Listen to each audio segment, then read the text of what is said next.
apa dialektika. Sebentar saya off dulu karena ada telepon dari Prof. Agus.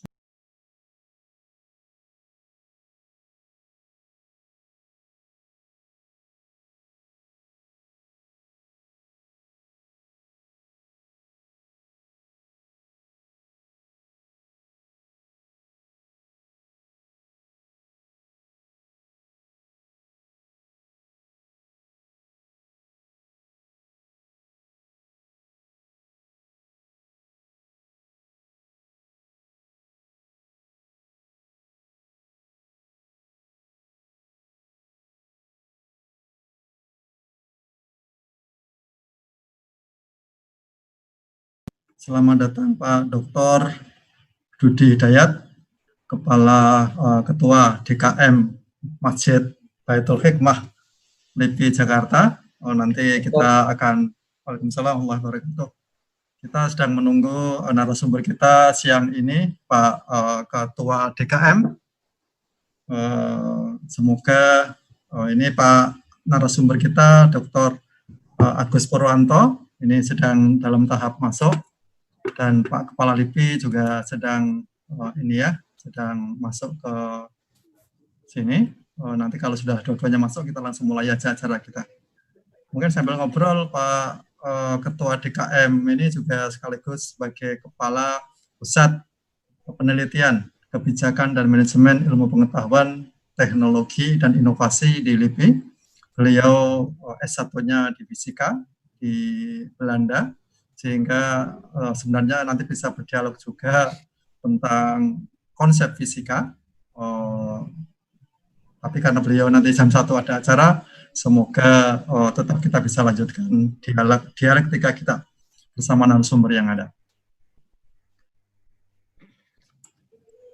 Bapak dan Ibu, semoga tetap sehat walafiat di siang hari ini, walaupun COVID masih ada di sekitar kita. Semoga tetap semangat dan tetap sehat. Sambil kita cek Pak Kepala ada di manakah. Semoga Pak Gus Pur juga, Pak Kiai Purwanto, Gus Pur kami menyebutnya. Sambil saya cek Pak Kepala LIPI ada di mana, karena informasinya Pak Kepala LIPI ini juga nanti jam 1 akan ada acara rapat pimpinan bersama Pak Menteri Ristek Kepala BRIN. Pak Dudi juga nanti ikut diajak Pak Kepala ya, rapat ke sana, sehingga mungkin ini pembukaan, karena ini adalah perdana kami memancarkan acara dialektika ini sebagai ngaji online. Selama ini di Baitul Hikmah Masjid LIPI Jakarta ada kajian setiap Selasa, disebut Selasanan, dan ada pengisinya yang rutin tapi offline. Dan di era pandemi ini kami online-kan agar bisa terpancarkan ke seluruh dunia, bahkan mungkin kalau sampai akhirat, alhamdulillah, agar kita semua bisa tetap mendapatkan ilmu pengetahuan terkini dari sisi iman dan takwa kita meningkat, pengetahuan, ilmu pengetahuan teknologi serta inovasi kita juga meningkat. Itu harapan kita semua. Sehingga perlu ada kesetimbangan antara keduanya, di dunia, di akhirat. Di dunia juga ilmu pengetahuan kita meningkat, keimanan kita juga meningkat. Demikian Bapak dan Ibu, semoga masih bersabar. Ini sudah ada 66 orang yang hadir di ruangan seminar ini, kapasitasnya ada 100. Kami akan tetap pancar luaskan acara ini di channel LIPI di YouTube, juga di Facebook-nya masjid kita Baitul Hikmah, sehingga nanti rekamannya tetap bisa kita ikuti atau bisa diikuti Bapak dan Ibu, dan bisa tetap atau kita mulai saja Pak Ketua DKM, Pak Dudi. Monggo, mari silakan. Ya, ini sudah, atau kita tunggu 3 menit ya. 3 menit, jam 12.40 kita mulai. Baik. Sambil kita guide Pak Kepala LIPI dan Pak Gus Pur. Ini semoga Pak Gus Pur telepon lagi ya.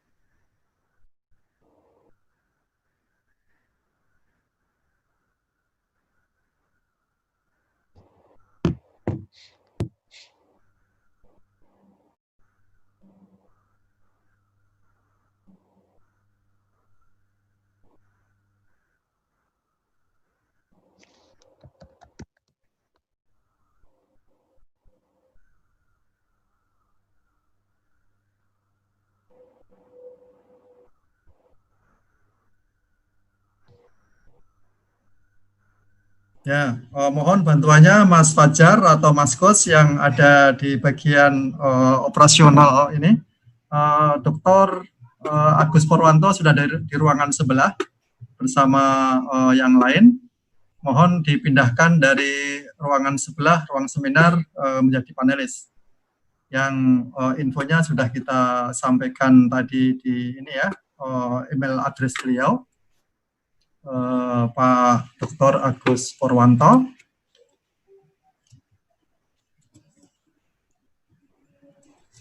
Pak Agus Purwanto ada, sebentar saya cek dulu, ini mohon maaf. Mungkin sudah ini ya, sudah di email oleh PJ. Ya mohon maaf ini Bapak dan Ibu, karena ini perdana dari kami. Kami masih cenunak kata orang Jawa ya, masih getubruk. Semoga selaksanaan pekan depan dan seterusnya bisa lebih baik lagi, agar kita tidak banyak membuang waktu dan energi untuk persiapan semacam ini.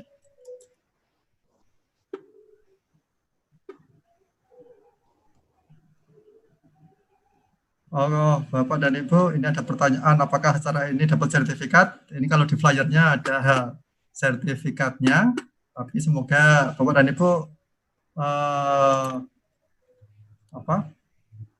sertifikat nanti Mas Fajar Suryono sebagai pembantu kegiatan ini mungkin perlu bikin ini ya, daftar presensi yang hadir dan yang memerlukan sertifikat mungkin tidak bisa serta hari ini, mungkin akan kita buatkan nanti menyusul ya, karena di flyer kita janjikan ada sertifikat. Oke Bapak dan Ibu, karena udah jam 12.40, sambil menunggu Pak Kepala dan narasumber kita Pak Kiai Dr. Agus Purwanto, mari kita mulai acara dialektika Baitul Hikmah hari ini bersama-sama dengan membaca basmalah. Bismillahirrahmanirrahim. Acara kita mulai dengan sambutan dari Ketua Dewan Kemakmuran Masjid Baitul Hikmah LIPI Jakarta, yang terhormat Bapak Dr. Rudi Dayat. Kami persilahkan. Baik, terima kasih Pak Agus. Bismillahirrahmanirrahim. Bisa dengar suara saya? Bisa. Bisa ya? Bismillahirrahmanirrahim. Assalamualaikum warahmatullahi wabarakatuh. Waalaikumsalam. Alhamdulillah, nahmaduhu wa nasta'inuhu wa nastaghfiruh. Wa na'udzu billahi min sururi anfusina wa min sayyiati a'malina. May yahdihillahu fala mudhillalah wa may yudlil fala hadiyalah. Asyhadu an la ilaha illallah syahadatan la syarikalah wa asyhadu anna Muhammadan abduhu wa rasuluh syahadatan la nabiyya ba'dah.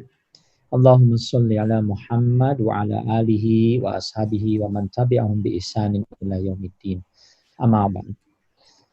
Alhamdulillah, segala puji kita panjatkan kehadirat Allah Subhanahu wa taala yang telah mengizinkan kita memulai acara perdana yang diprakarsai atau dipelopori oleh Pak Agus ini sebagai perwujudan dari salah satu visi dari DKM Baitul Hikmah.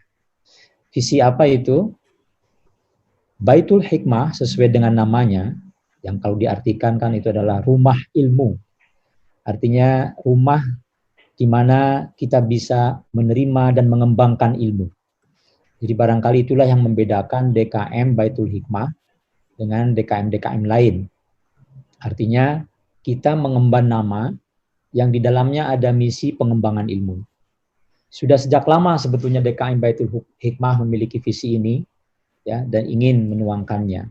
Selama ini kita mencoba untuk melakukan pengajian-pengajian secara rutin ya. Sebelum pandemik ini kita sudah rutin menyelenggarakan acara kajian setiap hari Selasa ba'da zuhur seperti sekarang ini diselenggarakan di dalam Masjid Baitul Hikmah. Nah, kemarin ketika kita kena pandemik ya, itu terhenti acara itu, dan alhamdulillah barangkali karena hikmah pandemik ini juga kita melihat peluang bahwa sebetulnya acara kajian seperti itu bisa kita selenggarakan melalui media sosial seperti ini. Bahkan mungkin dengan jangkauan yang lebih luas gitu ya. Artinya kita bisa menjangkau di dunia virtual lebih banyak lagi para jemaah yang bisa turut serta. Jadi barangkali alhamdulillah itulah salah satu hikmah ya dari pandemik ini, kita jadi melihat peluang-peluang seperti ini. Dan insya Allah ini akan kita lanjutkan. Ya, tentunya seperti Pak Agus katakan tadi, kita harus selalu mengevaluasi ya dari satu pelaksanaan ke pelaksanaan berikutnya.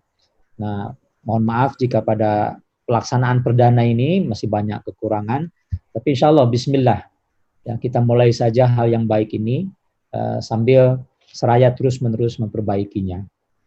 Nah, tentunya dalam kesempatan ini saya ingin menyampaikan ucapan terima kasih ini kepada Pak Agus khususnya, dan tentu para pihak ya, pengurus-pengurus DKM yang telah mendukung penyelenggaraan acara seperti ini.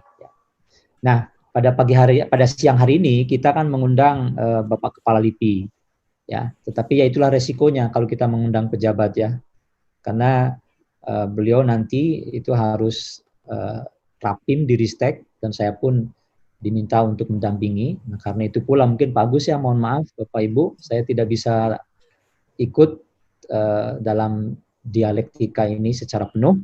Padahal saya ingin sekali, apalagi ini topiknya fisika ya. Fisika bagaimanapun adalah tempat saya dulu menimba ilmu sebetulnya.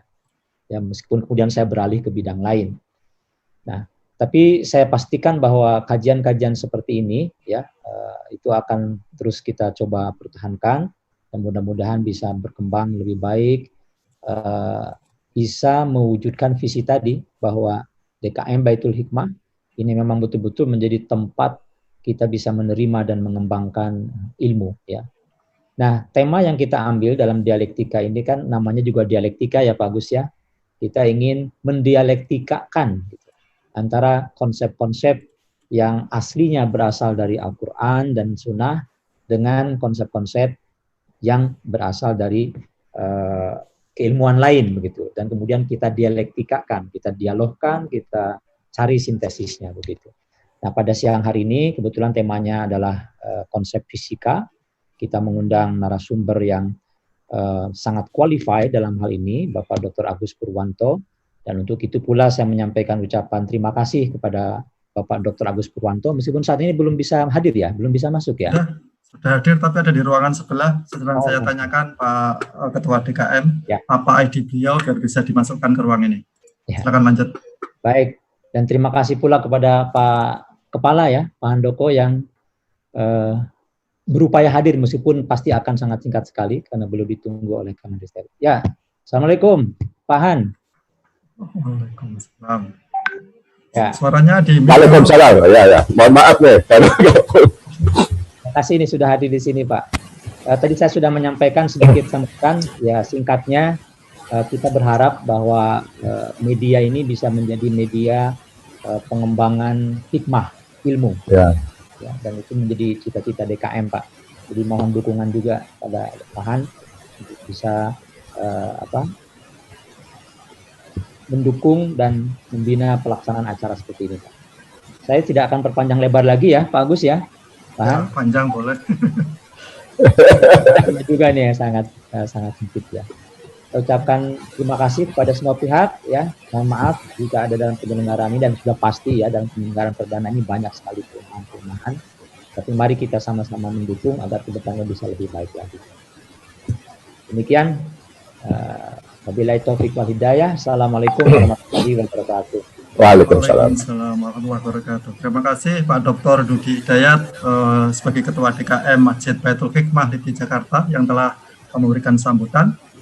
Dan kita langsung saja kepada Pak Kepala LIPI. Ini mohon meresmikan tentang dialektika, kegiatan dialektika Baitul Hikmah LIPI Jakarta setiap hari Selasa. Kita sebut Selasanan.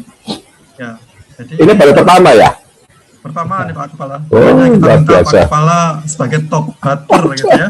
Makanya kita bahas fisika ya. Silakan dibuka acara resmi, kemudian nanti Bapak ada waktu sekitar 10 menit untuk menyampaikan konsep fisika sebelum dibahas oleh Gus Pur. Jadi kita mulai hari ini memanggil Pak Kepala sebagai Gus Handoko atau Gus Doko gitu ya. Karena orang Malang, orang Jawa Timur semua pakai Agus. Silakan Pak Kepala, monggo. Ya, terima kasih Pak Wakil Ketua DKM ya Baitul Hikmah Jakarta ya. Dan tentu saja yang saya sobat lama saya Pak Dudi yang selalu berdialektika dengan saya juga ya selama ini. Dan Bapak Ibu sekalian, Assalamualaikum warahmatullahi wabarakatuh. Waalaikumsalam. Jadi ini kehormatan buat saya untuk tampil perdana di sini, meskipun berat sekali buat saya gitu ya. Ini capirnya di mana? Ya. Gus Pirnya mana? Ini sedang di ruang sebelah Pak Kepala. Sedang kita mau pindahkan dari sebelah masuk ke sini. Oh gitu. Ya.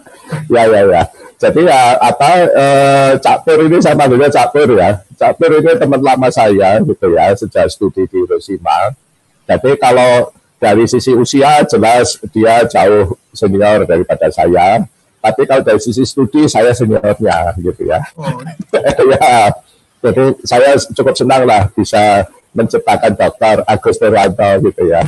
Gitu ya. Victor berkontribusi ya, karena saya ikut tes masuk dulu waktu di Hiroshima University ya. Itu ya, meskipun kalau bicara dialektika sains dan terkait agama ini ya, jujur saya dengan segala kerendahan hati itu sudah saya merasa nggak layak gitu ya. Gitu. Jadi yang jelas saya belum punya jenggot ya, nggak kayak Pak Ketua dan Wakil Ketua DKM itu kakak Gus Pur ya. Wah ini dia baru masuk ya, Gus Pur ya. Gitu. Ya. Selamat datang Cak Pak Gus. Assalamualaikum. Waalaikumsalam. Ini senior saya di Fisika ITB, tapi junior saya di Hiroshima University. Oh, iya. Jadi relasi kita ini agak kompleks ya, gitu ya, capek ya. Gitu. Saya sengaja pakai kopi ya, karena saya ini sebenarnya adalah penasihat spiritualnya Pak Handoko. Jadi kalau saya penasihat sainsnya Gus Dur ya, Gus Dur ya, gitu. Meskipun saya belum bisa dinasehati oleh Gus Pur ya. Gus Koko ini susah nasihatnya kata dia gitu ya. Saya dipanggil Gus Koko kan di kampung ya. Gitu. Jadi ya kalau saya sebenarnya saya merasa belum layak lah ya, karena kalau bicara terkait agama ya Pak Dudi tahu persis ya, karena kita sering berdialektika berdua di ruangan ya. Yang pertama ya jelas saya bukan dan belum haji, apalagi kiai ya kan, kayak Kiai Haji Gus Pur ini ya belum lah ya. Bukan ahli agama, nggak punya pesantren lagi kan. Kalau Gus Pur kan sudah punya, jadi udah pantas ya Kiai Haji ya. Gitu. Juga tapi di sisi lain sebagai fisikawan saya sebenarnya juga agak malu juga, karena saya kan lagi cuti sebagai fisikawan, bukan teori lagi ya, karena jadi pejabat gitu. Pakai gelar profesor aja nggak bisa gitu kan. Jadi intinya sudah kita cuti sebagai ilmuwan gitu. Jadi saya ya, kalau saya sih pengen bicara terkait ini langsung mulai ya. Langsung mulai Pak. Ya. Silakan. Ya langsung mulai ya. Soalnya kan nanti saya harus pergi nih sama Pak Dudi ya. Jadi mohon maaf nih. Jadi diresmikan Pak Kepala. Oh iya. Jadi ya dengan mengucapkan Bismillahirrahmanirrahim ya, dan sesuai dengan semangat dari teman-teman DKM Baitul Hikmah di Masjid Lipi Jakarta, bahwa masjid kita ini akan menjadi tempat belajar tidak hanya agama tapi juga ilmu yang lebih berbasis agama ya. Jadi saya sambut baik inisiatif dari Ketua DKM Pak Dudi dan wakilnya Pak Agus ini ya. Dan dengan ini saya resmikan dialektika ya, seri dialektika ya, Masjid Baitul Hikmah Lipi Jakarta gitu ya. Ya. Alhamdulillah. Terima kasih. Gitu. Berkah. Ya. Silakan lanjut. Ya, jadi itu kehormatan nih, karena kita jadi perdana bersama bareng Gus Pur lagi ya. Jadi Jadi kalau saya sebentar ini saya mau tampilkan, saya bikin cuma satu slide. Cukup lah, karena kalau banyak saya nggak berani, nanti kualat saya itu. Ya, sambil Pak Kepala menyiapkan presenternya, saya akan bacakan sekilas beliau. Oh ya, boleh. Orang yang Malang melintang, lahirnya di Malang sana tahun 68, bulan Mei tanggal 7 Pak Kepala ya, dan masuk LIPI tahun 87, dulu disekolahkan oleh Mendristek Pak Habibie ke Jepang dari S1, S2, S3, dan istri beliau juga beliau dapatkan di Jepang, alhamdulillah, dan sekarang sudah menjadi pembina utama 4E sebagai Kepala LIPI. Dan ini sangat berkontribusi dalam mereformasi LIPI dan semoga juga bisa mereformasi Indonesia menjadi lebih baik lagi. Jadi beliau, amin, beliau S3 dan S2-nya di Hiroshima dari tahun 95 sampai 98 lulus, kemudian S1-nya di Universitas Kumamoto tahun 93 lulus, SMA-nya SMA Lawang, SMP-nya juga SMP Lawang, SD-nya SD Katolik Santa Franciscus Lawang. Jadi ini orang asli Lawang. Lawang itu artinya pintu. Mari kita buka pintu untuk Pak Kepala menyampaikan presentasinya. Silakan. Ya, terima kasih Pak Agus. Nah, ini Agus juga, Gus Catur ya. Itu kebanyakan Agus kita. Ya, jadi agak biasa Agus di sini. Ya, jadi saya mohon izin untuk menampilkan sedikit sesuai permintaan dari Pak Agus Hanar Sukri ya. Gitu. Sudah keluar kan? Ya, keluar Pak. Ya. Kelihatan. Ya. Jadi karena ya jadi Pak Agus Hanar ini makso-makso saya ya supaya saya tampil di sini, ya terpaksa lah saya tampil ya dengan segala kekurangan saya. Tapi namanya dialektika kan boleh-boleh saja ya. Gitu. Ya. Jadi saya akan melihat dari sudut pandang saya sebagai personal, sebagai ilmuwan yang sedang cuti ya gitu.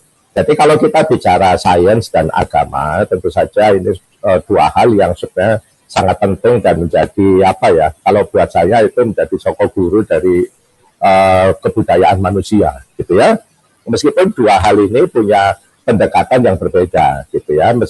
Saya tidak bilang itu kontraproduktif atau mendukung atau apa gitu ya, karena saya melihatnya sebagai dua hal yang berbeda kalau dari saya ya. Jadi yang pertama ya tentu saja kalau sains itu basisnya fakta ilmiah, ya fakta ilmiah itu dapat diuji dan direproduksi. Sedangkan kalau agama itu ya iman dari personal gitu ya. Gitu. Dan sains itu asal muasalnya dari tidak percaya. Dan kalau saintis itu selalu nggak percaya dengan apa yang dia hasilkan gitu ya. Karena tidak percaya itu dia membuktikan bahwa ini bisa, itu memang tidak bisa dan seterusnya. Nah kalau iman ya basisnya harus percaya gitu ya, tidak ada yang lain gitu. Kalau nggak percaya ya selesai kan, ya kan, nggak ada yang bisa dilakukan gitu ya. Itu sebabnya kalau di sains itu sifatnya lebih dinamis, ya kan, dan selalu berubah. Yang dulu diyakini benar secara saintifik bisa jadi itu salah gitu ya, ternyata setelah 100 tahun, setelah 10 tahun atau apa gitu ya. Di dalam dunia sains kita udah biasa ya menghadapi hal seperti itu. Jadi kita nggak baperan gitu kalau di dunia sains ya. Gitu, kita gini benar sekarang belum tentu nanti 5 tahun lagi benar kan gitu ya. Tapi kalau di agama yang nggak bisa agama diubah-ubah ya, paling yang berubah itu kan interpretasi, bagaimana cara kita membaca, bagaimana cara kita memaknai dan sebagainya. Tapi inti itunya ya pasti ya begitu itu, tidak bisa berubah ya, nggak bisa diubah-ubah. Kalau sains kan teori pun bisa berubah gitu ya. Jadi seperti yang saya lakukan dengan Cak Pur juga di bidang kami ya, bidang riset kami ya selalu berubah gitu. Jadi teori yang awalnya benar bisa salah, yang tadinya dipikir salah bisa benar. Nah kemudian yang terakhir ya kalau sains itu ya basisnya adalah penilaian komunitas. Jadi bukan penilaian diri sendiri kita kan. Jadi yang menilai itu komunitas, benar atau tidak yang menilai komunitas, benar untuk saat ini ya. Gitu. Tapi kalau agama ya itu keyakinan saya gitu, selesai gitu ya. Kalau saya meyakini ini ya sudah gitu, sampai saya berubah lagi gitu ya. Menurut saya ya itu akan tetap begitu. Jadi lebih keyakinan personal, bukan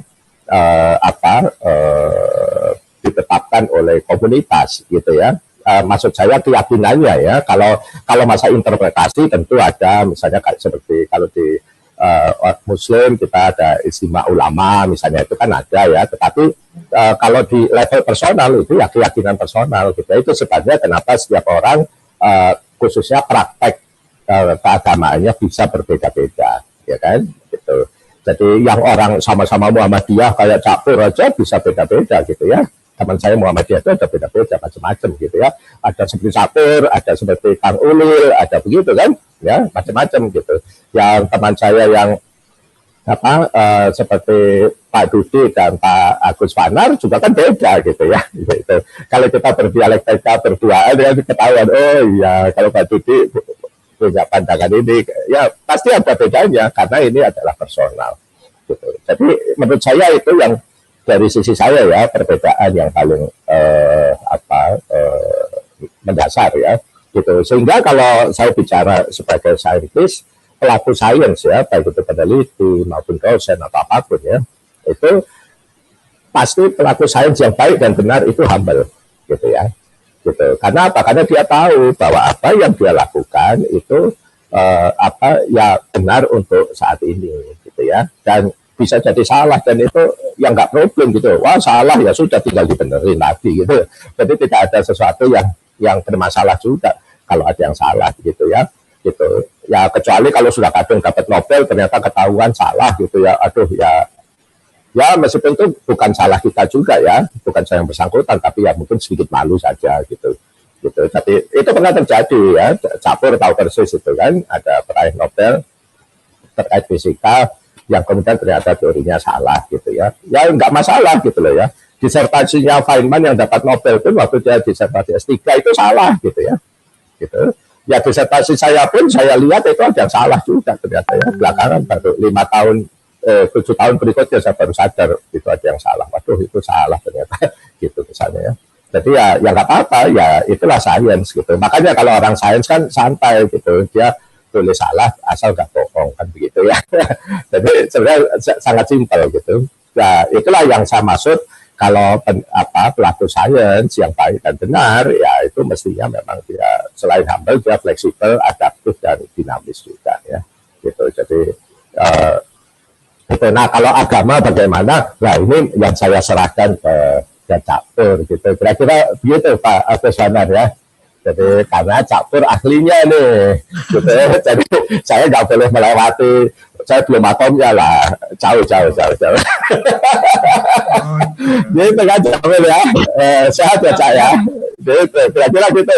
Terima kasih sebelumnya ya. Wassalamualaikum warahmatullahi wabarakatuh. Waalaikumsalam warahmatullahi wabarakatuh. Ya, terima kasih Pak Kepala. Tapi mohon maaf tapi karena dialektika kita harus bertanya Pak Kepala. Tadi yang kita membandingkan antara sains dengan agama gitu ya.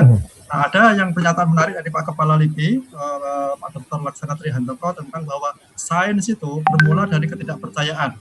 Kalau orang teknik sih oke ya, karena memang terhadap perkembangan sains itu karena memang tidak percaya pada agama. Nah ini pertanyaannya teman-teman sosial. Oh sorry, bukan tidak percaya pada agama. Kita tidak percaya pada apa yang kita lakukan. Iya. Hasil riset gitu Pak. Oh iya. Ya. Kalau maksudnya nggak bisa kita melakukan riset basisnya, saya percaya kan nggak begitu ya. Iya, oke. Gitu. Basisnya kan tidak percaya. Gitu. Oke. Tapi pertanyaannya coba ditambahin itu jadi beda.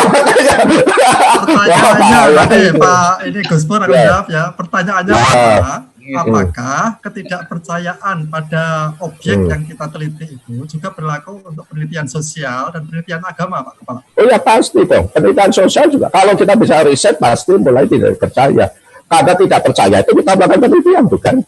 Oh, oke. Ya iya dong, ya. Kalau sudah percaya ngapain di riset? Ya sudah saya percaya aja, kan selesai, ya kan? Oke, siap. Gitu. Terima kasih. Kalau riset loh ya, iya, gitu. Atau Pak Dudi ada pertanyaan untuk Pak Kepala? Nah, cukup dulu, lanjutkan. Oh cukup. Pak, karena Pak Kepala akan rapat pimpinan bersama Pak Mendristek dan Kepala BRIN juga dampingin Pak Dudi. Mungkin Pak Kepala diperkenankan untuk off dari. Saya masih pengen dengerin ini sambil saya cek, kalau belum mulai saya dengerin. Siap. Oh, kan jarang kita bisa. Oh, ya sampai ya. Ya.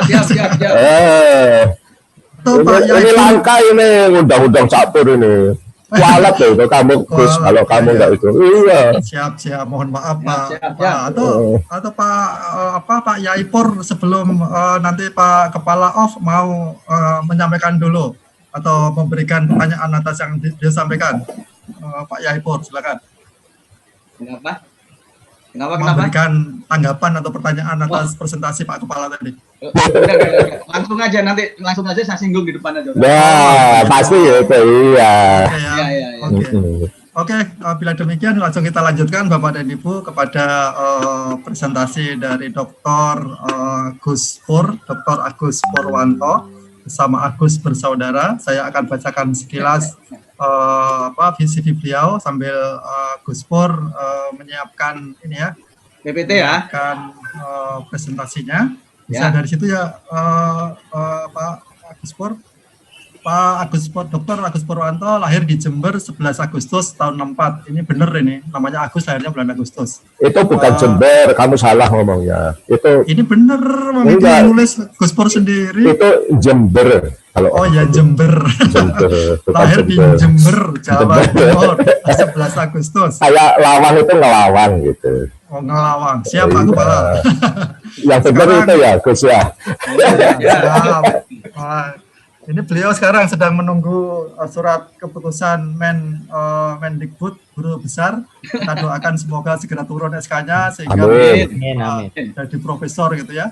SD-nya di Parang, SMP-nya di Jember, SMA-nya juga di Jember, S1 S2-nya di ITB, kemudian S2-nya ngulang lagi di Hiroshima, makanya jadi juniornya Pak Kepala LIPI tadi. Ya, kemudian S3-nya juga di Hiroshima, lulus tahun 2002. Karya tulisnya banyak, bukunya juga sudah ada 9 buku, jurnal internasional juga banyak, dan ini beliau aktif sekali di ini ya, IPM Jember, kemudian di Ikatan Mahasiswa Muhammadiyah ITB, kemudian Keluarga Muslim Indonesia Hiroshima sebagai ketua, kemudian jadi Hiroshima Muslim Association Vice President 99-2000, ketua divisi Hisab MTT Muhammadiyah ya, wilayah Jawa Timur dari 2010-2015, wakil ketua PWM Jawa Timur 2015-2020, dan anggota MTT PPM 2010 sampai 2020. Silakan Gus Pur, jangan lama-lama karena kita perlu dialog. Jadi paling nggak 15 menit silakan sampaikan konsep fisika menurut Al-Qur'an. Dipersilakan Gus. Tolong ini kan share-nya. Ya, sudah, ini sudah kelihatan. Sudah ya? Sudah keluar gambarnya nih? Sudah. Oh. Belum. Udah ya? Udah. Sudah. Silakan. Alhamdulillah. Bismillahirrahmanirrahim. Assalamualaikum warahmatullahi wabarakatuh. Waalaikumsalam. Bismillahirrahmanirrahim. Wassalatu wassalamu ala asyrofil anbiya wal mursalin nabiyina Muhammadin wa ala alihi wa sahbihi ajmain, amma ba'du. Ketua LIPI ya, Dr. Handoko, ini senior di Hiroshima ya, tapi saya sebagai penasihat spiritual yang memang masih cukup terjal ya. Nah, kemudian ketua DKM, saudara moderator, para peserta. Jadi ini ada kajian yang cukup radikal ya, karena LIPI ini sudah mau mengkaji bukan lintas ini ya, dialektika agama dan sains, sehingga LIPI harus siap disebut sebagai lembaga yang radikal ya. Jadi begitu. Jadi yang kita pahami selama ini tentang agama itu memang seperti yang tadi sudah disinggung oleh Ketua LIPI ya, Bapak Dr. Handoko. Jadi begitu kita bicara agama, memang kita juga akan bicara seperti yang tadi sudah disinggung ya, persoalan-persoalan alam gaib, malaikat, kiamat dan seterusnya, itu yang memang terkait dengan keyakinan gitu ya. Lalu terkait dengan amal soleh ya, tapi juga agama membicarakan relasi sosial begitu. Nah, kali ini LIPI menampilkan kajian konsep fisika dalam perspektif Al-Quran dan sains. Begitu. Sebenarnya, jadi ini sebenarnya membahas konsep fisikanya, atau katakanlah yang sampai tadi malam itu saya coba interpretasi apakah ini mau berbicara alamnya begitu ya.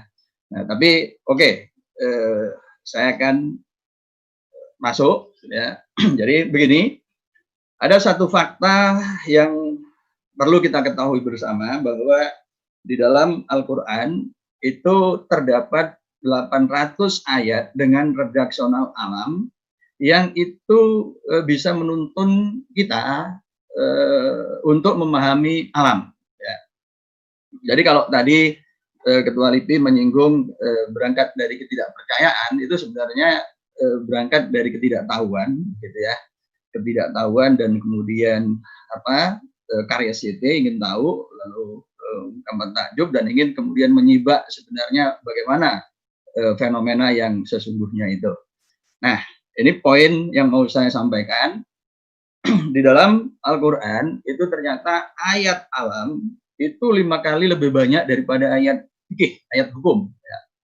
Nah, tetapi memang para ulama 10 abad terakhir itu hanya fokus pada kajian yang 160 ayat ini. Lalu abai terhadap 800 ayat alam, sehingga kemudian agama dalam hal ini Islam yang dipahami itu hanya persoalan fikih, ya, kemudian iman hari akhir dan seterusnya, lalu kenabian, dan juga tasawuf. Itu yang memang kemudian kita pahami agama itu seperti itu. Jadi kita persempit. Nah, saya mengkaji dan kemudian menulis ada 800 ayat tentang alam. Itu yang kemudian judul spesifiknya adalah sisi-sisi Al-Quran yang terlupakan, ya. Dan kemudian saya menulis buku lagi, bagaimana sebenarnya ayat itu bisa kita jadikan semacam ide, ya, untuk katakanlah membangun teori. Nah, cara Al-Quran menyampaikan tentang alam, ya, caranya itu secara eksplisit, implisit, dan simbolik, tetapi yang disampaikan Al-Quran itu berbicara tentang prinsip dan juga kandungan, gitu. Ya, jadi ini akan saya percepat karena memang waktunya sangat singkat. Tentang kandungan alam, jadi kita lihat di sini ada as-sama, al-qamar, ahillah, itu adalah langit, kemudian bulan, lalu bulan sabit, lalu di ujung kiri bawah itu al-mauju, itu gelombang, al-fuq itu adalah kapal. Jadi Al-Quran itu 800 ayat itu berbicara tentang alam, ya. Tetapi berbicaranya itu memang unik, lalu dikaitkan dengan kesejarahan tertentu, begitu. Nah, misalkan tentang prinsip, ya, sunnatullah allati qad khalat min qabl wa lam tajid li sunnatillahi tabdila, begitu. Jadi sunnatullah, hukum Allah itu sudah berlaku sejak zaman lampau dan kalian nggak akan melihat perubahan, gitu. Ya. Kemudian ada prinsip yang lain, ada 3 ayat, ya, wa ma khalaqnas sama wal arda wa ma bainahuma la'ibin, kemudian wa ma khalaqnas sama wal arda wa ma bainahuma batila, wa ma khalaqnas sama wal arda wa ma bainahuma wa ma khalaqnas samawati wal arda wa ma bainahuma illa bil haq. Jadi 3 ayat ini berbicara tentang bahwa alam itu mempunyai pola, mempunyai keteraturan. Kemudian ayat pertama itu keteraturan itu tidak berubah. Nah, dalam konteks inilah maka kemudian ilmu pengetahuan itu menjadi relevan.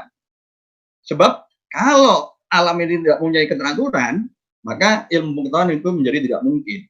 Nah, dari 3 prinsip terakhir ini, bahwa alam itu punya tujuan, inilah yang kemudian sebagian orientalis itu mengatakan bahwa loh, Al-Quran itu mengkopi gagasan Yunani, gitu ya.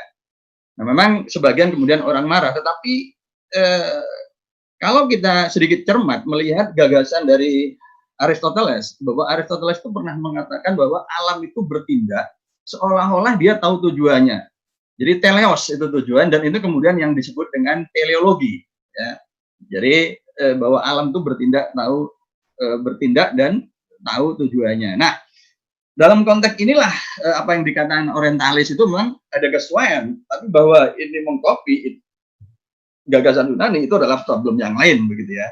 Jadi itu supaya kita makin clear. Nah, kemudian karena ini kita mau melihat kan gagasan fisika dalam perspektif Al-Quran atau menurut Al-Quran.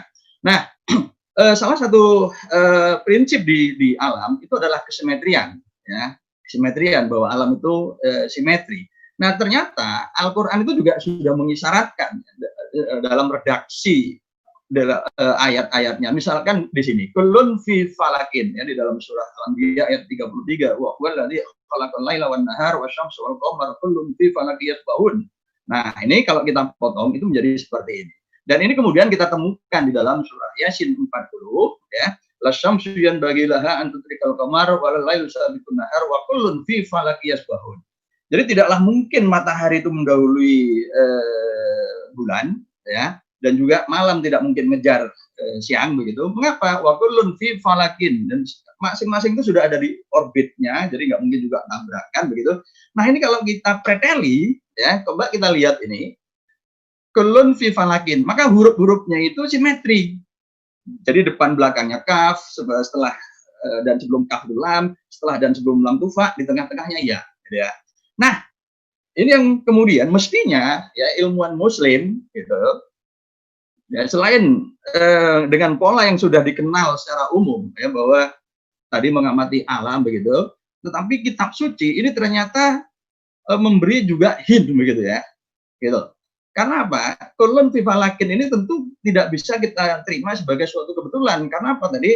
Ayat ini juga ayat yang sudah saya sampaikan tadi mengatakan bahwa wa ma khalaqna samawati wal arda wa ma bainahuma illa bil haqq. Jadi pilihan redaksional ini juga hak begitu. Ada tujuannya. Tujuannya apa? Kalau dalam perspektif ini kita bisa berimajinasi, oh, kullun fi falakin. Semua itu ada di orbit. Berarti ini konteksnya orbit. Berarti orbit itu kemungkinan simetri begitu ya. Nah, ini. Jadi ini kalau kita berbicara Al-Qur'an begitu. Nah, kemudian kita lihat ayat yang lain di dalam surah 74 ayat 3, wa rabbaka fakabbir. Setelah wa atofnya kita sampingkan rabbaka fakabbir. Ini juga simetri. Ya. Tuhanmu agungkan. Nah, ini kalau kemudian dikaji, mestinya ini memang psikolog yang mengkaji, kalau orang mau hidup harmonis setimbang, maka orang itu harus mengingat sang pencipta, gitu, mengagungkan sang pencipta. Jadi ini mestinya menjadi konsep dasar tentang katakanlah hidup tenang ya. Ini buat teori ini para psikolog ini. Nah, ini syaratnya. Nah, kemudian informasi bahwa alam itu khususnya matahari bulan itu bisa menjadi landasan hitung-hitungan dan fenomena yang bisa diprediksi dengan akurat, bisa dihitung dengan akurat, lalu bisa diprediksi. Mengapa? Dzalika taqdirul azizil alim. Karena bulan dan matahari itu sudah ditakdirkan sedemikian rupa oleh yang maha bijak dan maha tahu begitu. Nah, kemudian Al-Qur'an juga bicara tentang, kalau kita cermati surah Al-An'am ayat 125 ya.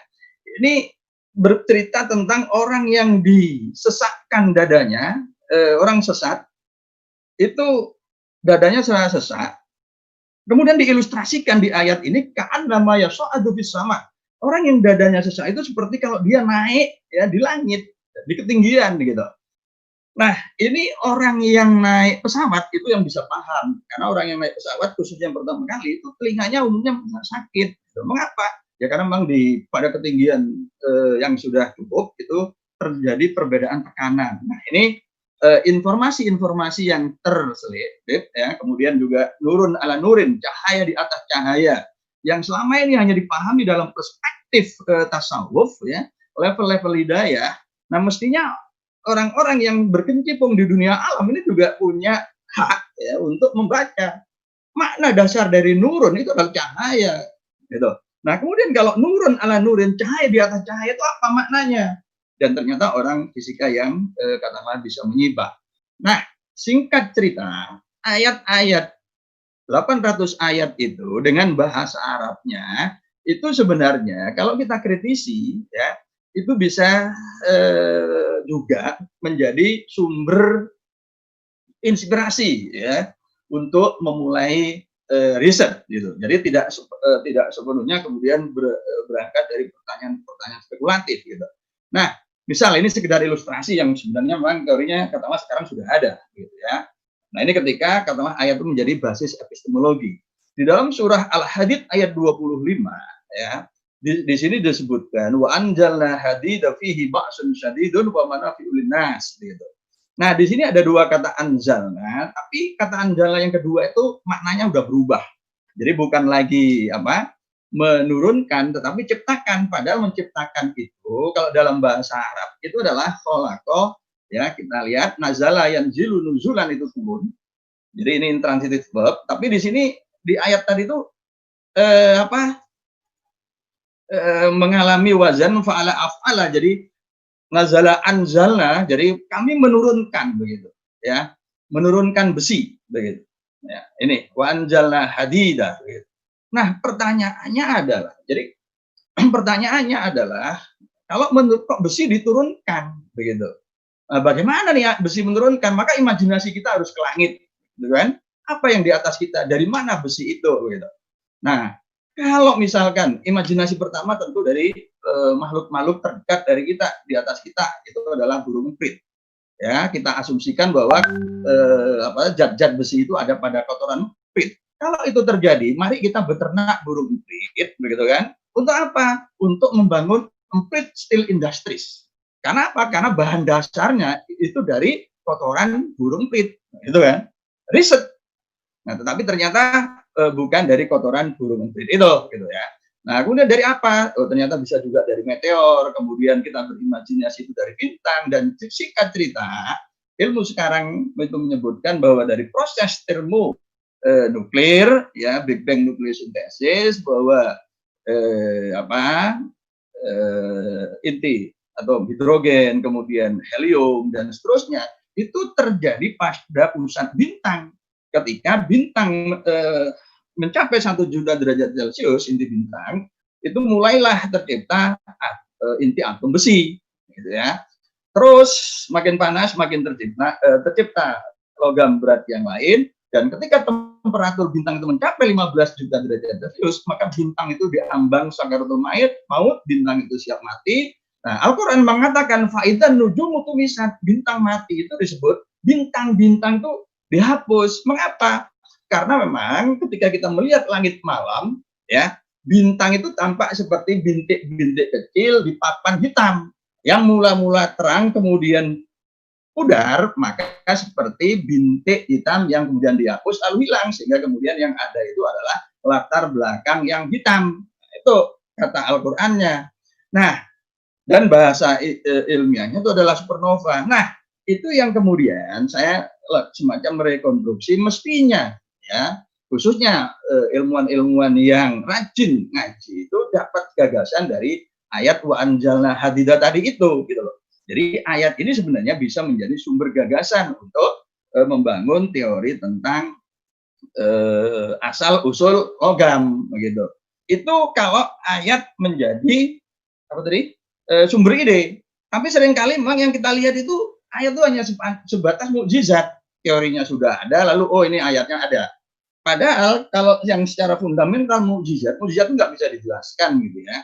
Jadi kita terima begitu. Nah, contohnya begini, ayat yang sama tadi kalau mau kita lihat dari perspektif mukjizat, ya, kita lihat ini lafal Allah yang ada di dalam surat Al-Hadid, surat besi ayat surat 57 sampai ayat 25 yang kita bahas tadi. Ini yang saya lingkari, ya, misalkan ini 1, ya, kita hitung coba ini 1, 2, 3, 4, 5, ya, 5, 6, 7, 8, 9, 10, 11, 12, 13, 14, 15, 16, 17, 18, 19, 20, 21, 22, 23, 24, 25, 26. Jadi jumlah lafal Allah yang ada di dalam surat Al-Hadid ayat pertama sampai ayat 25 yang bercerita tentang diturunkannya atom besi tadi itu ada 26. Ya. Ini adalah fakta ayat, begitu. Nah, 26 itu apa? Kalau kita lihat tabel periodik di sini, nah ini menyatakan nomor atom Fe. Itu nomor atom itu menyatakan jumlah elektron, jumlah proton, atom besi. Nah, ini mukjizat, nggak bisa dinalar. Kalau tadi yang asal usul besi itu bisa dinalar, kita bisa konstruksi teori. Tapi kalau ini nggak bisa dinalar, inilah mukjizat. Ya, nggak bisa dinalar itu. Kita hanya udah tahu begitu saja, gitu. Ya, nggak bisa dinalar lagi. Itulah bedanya ketika ayat itu sebagai mukjizat dan ayat itu bisa menjadi sumber ide. Dan saya mau tutup, ya, dalam perspektif teknologi. Ini kalau tadi kita bicara fisika semua, Ya, kita lihat ini. Jadi ayat ini serupa. Allahul ladzi sakhkhara lakumul bahra litajriyal fulku fihi bi amrihi.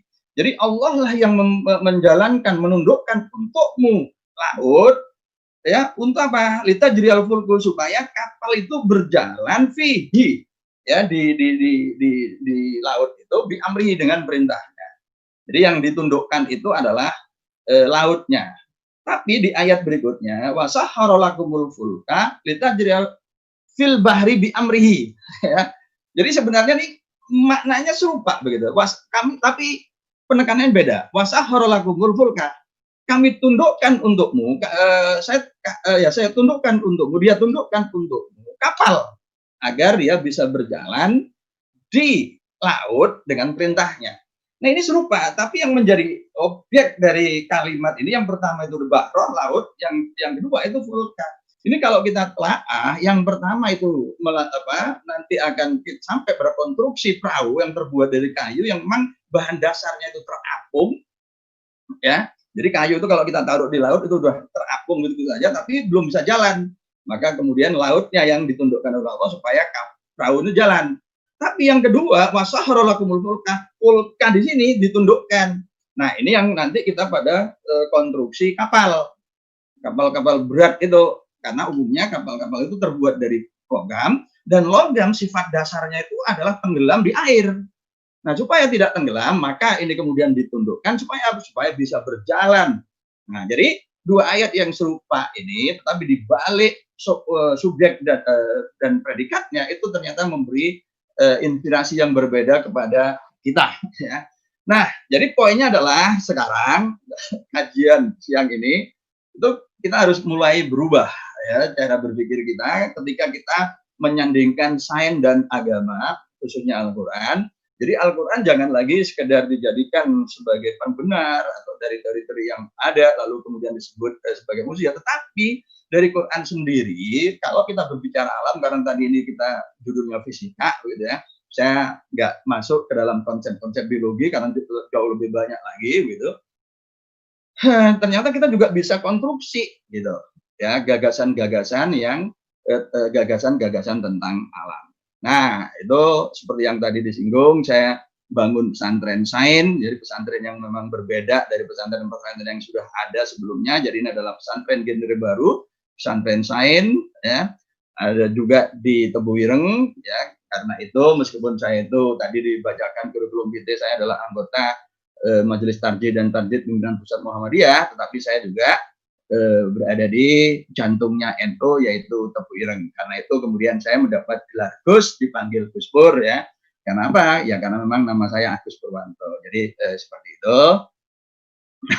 Nah, sebagai kesimpulan, Al-Quran itu tidak sekedar bicara tentang basis nilai, tidak sekedar bicara tentang yaumul akhir, tentang keyakinan, ya, tentang akhirat, percaya dan tidak percaya. Tetapi ada 800 ayat alam yang itu bisa memberi juga kita inspirasi untuk konstruksi, ya, gagasan tentang itu. Lalu penting juga kita bicara integrasi antara sains dan agama, ya, dan Quran sebagai sumber inspirasi. Nah, sebenarnya di PowerPoint-nya masih ada 40 PPT lagi berbicara tentang langit, berbicara tentang universe, parallel universe, tapi kita hentikan dulu sampai di sini. Terima kasih. Assalamualaikum warahmatullahi wabarakatuh. Waalaikumsalam warahmatullahi wabarakatuh. Terima kasih sekali Gus Pur atas tadi ya penambahan tentang sisi Al-Quran. Tapi ada pernyataan yang menarik yang saya garis bawahi tadi, bahwa kita tidak boleh mencocok-cocokkan atau cocokologi antara Al-Quran, kitab suci kita dengan dengan sains. Tadi yang Pak Kepala LIPI sudah sampaikan, bahwa kalau keimanan agama itu berbasis pada given, mau nggak mau kita harus yakin, seyakin-yakinnya 100%. Tapi kalau dari sains, penelitian, justru kita bermula dari ketidakpercayaan kita. Contohnya misalnya tadi Gus Sur menyatakan ada surat Al-Hadid tentang besi, itu ada sebutan Allah 26 kali. Kemudian ternyata elektronnya Fe itu adalah 26. Itu nggak termasuk cocokologi ya Gus? Bisa disebut cocokologi, ya. Tapi apa salahnya dengan cocokologi? saya tanya dulu. Karena itu kan mukjizat. Gitu loh. Ya. Itu mukjizat. Itu. Jadi pertanyaannya bisa dibalik. Loh kok bisa besi itu atom elektronnya 26? Itu. Ya, karena Qur'annya kan sudah ada di abad 14 abad yang lalu gitu. Ya. Kenapa kok kemudian orang membuat teori ketemunya itu gitu. Oh gitu. Ya. Tapi kalau mau diterusin cocokologinya, kenapa surat Al-Hadid bukan surat ke-26 itu gimana, Gus? Itu nanti 57 kan menyatakan besi yang paling reaktif dan paling stabil. Wow, subhanallah. Mantap sekali ini cocokologinya Gus Dur, saya saintifik bisa diterima gitu ya. Oke, mungkin Bapak dan Ibu, ini tadi ada dua pendekatan. Jadi Pak Kepala LIPI menyampaikan tentang sains itu bermula dari ketidakpercayaan, tetapi kalau agama justru dari kepercayaan itulah mulainya. Bahkan given, mau nggak mau kita harus menerima begitu ya. Nah ini mungkin ada pertanyaan dari Pak Kepala LIPI kepada Gus Pur, atau Gus Pur juga mau bertanya kepada Pak Kepala LIPI tentang dua konsep tadi, karena kita dialektika ini. Silakan. Ya kalau yang disampaikan Gus Pur ya bener lah, gitu. Saya nggak ada yang salah juga, iya kan periset boleh aja, peneliti boleh aja, pelaku sains boleh saja mendapatkan mendapatkan wangsit dari mana saja ya. Wong dulu Newton juga dapat wangsit kejatuhan apel kok ya, gitu. Lah mau dari Al-Quran mau dari mana itu sah-sah saja, tidak ada yang salah dengan itu, gitu ya, gitu. Ya. Tapi kalau ini mungkin kalau kita libatkan Pak Dudi ya, Pak Dudi Dayat ini kan dulu S1-nya di mana? Fisika. Di Belanda. Fisika juga kan? Iya. Iya. Tidak dulu Pak Dudi. Ya. Tadi Pak Gus Pur dari awal menyebutkan tentang islamisasi sains gitu ya. Sains Islamization itu tahun 80-an itu Ismail Farouk sudah pernah mencoba itu. Tapi di sini saya belum nyebut itu. Enggak apa-apa, kan masih bahannya masih banyak, Gus. Tenang. Jadi nanti kita lanjutkan lagi. Iya, saya baru menampilkan data-data ya. Jadi poin saya di sini karena memang ini kajian pertama, makanya tadi saya awali saya juga mengacu pada uraian Ketua LIPI tadi kan, bahwa pemahaman yang beliau bayangkan tentang agama tadi kan seperti yang tadi akhirnya saya beri gambar Al-Quran dengan berbagai istilah kan. Jadi itulah sebenarnya yang dipahami oleh orang kebanyakan begitu. Apa? Karena memang 800 ayat tentang alam, meskipun banyak katakanlah santri hafid begitu, tapi itu nyaris sudah nggak pernah dibahas lagi, sehingga kemudian ya agama termasuk Islam hanya fokus ke persoalan kepercayaan tentang hari akhir dan seterusnya itu gitu. Nah, jadi ini mau saya stressing dulu tentang keberadaan 800 ayat alam ya. Apalagi kalau kemudian saya bercerita tentang biologi dan lain-lain, itu memang kemudian menjadi lebih tajam lagi begitu. Nah, jadi nanti serial ya Gus Pur ya, kita saja. Nanti kita kaji juga tergantung idenya Kepala LIPI. Kepala LIPI kan. Oke, balik lagi ke ini. Ini kalau tadi Gus Pur menyatakan bahwa ayat-ayat tentang alam ada 800 ayat, kemudian yang untuk hukum itu untuk syariah ada 164 tadi ya.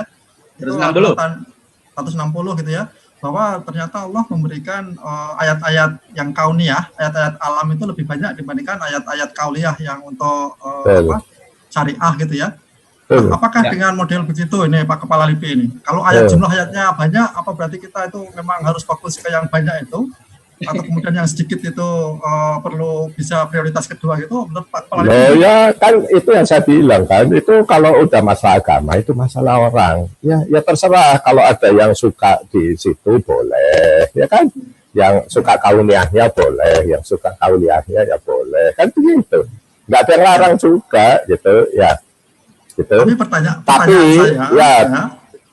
tapi apa yang 800 apapun itu ya kan itu kan belum sains gitu ya, belum jadi sains gitu, karena kan beda ya gitu. Jadi kalau dari saya loh ya itu begitu gitu. Ya, saya paham kalau agama tidak hanya bicara masalah keimanan, keyakinan ya kan. Tetapi 800 itu pun bagian dari keimanan loh ya. Oh, enggak, maksudnya Ya tadi kan? kan Ya. Gus Pur menyatakan 800 itu ayat tentang alam, sains, dan teknologi. Ya. Jumlahnya 800. Tapi yang untuk hukum itu 160. Ya. Nah, dari sisi kita peneliti, itu apakah ketika jumlah 800 itu adalah prioritas pertama, kemudian karena 160 adalah prioritas kedua, apakah kita boleh mengambil kesimpulan seperti itu, Pak Kepala? Ya kalau buat saya nggak perlu kan. Kenapa harus disimpulkan gitu loh ya. Gitu. Mau ada yang ngambil satu pun kan juga boleh ya. Oh itu masalah personal gitu ya. Oh, personal. Kan nggak ada yang salah kan, karena itu kan urusan personal dia. Gitu. Okay. Mau lebih berat ke yang 800 ya kan boleh-boleh saja ya. Gitu. Tapi menurut Gus Pur gimana? Pernyataan Pak Kepala itu apa betul begitu bahwa nggak perlu lihat jumlahnya, tergantung masing-masing lah. Walaupun aja satu ayat saja menyatakan, ya kita fokus ke situ aja boleh. Gimana? Gini, ya kalau kita bicara ilmu kan kemudian ada ilmu yang memang fardu ain, ya wajib. Kemudian ada yang jadi yang fardu ain itu kan ilmu-ilmu yang terkait dengan pemahaman kita ya, itu basis-basis tauhid dengan tujuan hidup utama kita kan gitu ya. Dan itu kemudian diberi bingkai berupa fikih ya, yang jumlah ayatnya 160 gitu. Nah, jadi kita harus tahu yang namanya pertama kita tentang keimanan kita, iman kita, dan kemudian praksis pewujudan itu dalam bentuk sholat dan lain-lain itu kan sudah masuk fikih dan itu wajib personal. Gitu ya. Betul. Tuh. Nah, kemudian yang mau saya tekankan di sini 800 ayat itu, jadi betapa banyak sebenarnya kitab suci. Ya, ini khususnya kepada umat Islam. Betapa banyak sebenarnya ayat yang berbicara tentang alam, tapi sampai hari ini itu nyaris tidak ada satupun ulama yang berbicara tentang itu. Nah, gitu loh ya. Padahal begitu kita berbicara tentang masyarakat luas, begitu kita berbicara tentang konstruksi sosial dan juga membangun katakanlah peradaban, maka mau tidak mau bagian utama dari peradaban tadi kan iptek, gitu.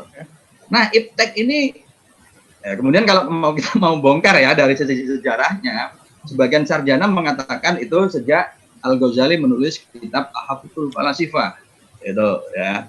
Tetapi singkat cerita sebenarnya kalau kita langsung bicara Quran, nah ternyata ada data ya dari Al-Quran, yaitu jumlah 800 ayat itu yang kemudian terbengkalai, tidak disentuh.